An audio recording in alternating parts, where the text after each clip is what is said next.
شما خانومه؟ فهیمه هستم، میربود. خوشبختم. منم میلاد.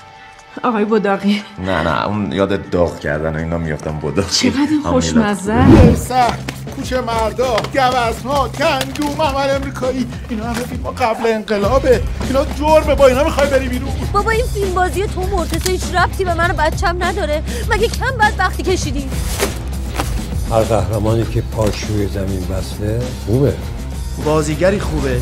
ما کاریو کردیم که هیچ گروهی تا حالا تو رنگارنگ نکرده. حرفش دیگه داره به شخص شخیص اعلیحضرت توهین میکنه. خاموشش کن. شاه دل تویی و ما 3 و 4 گیش نیست. زنده باشی همیشه اعلی حضرت عزیز. زنده باشی همیشه اعلی حضرت عزیز.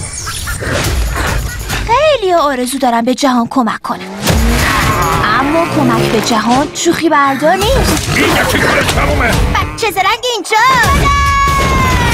ابری کجا؟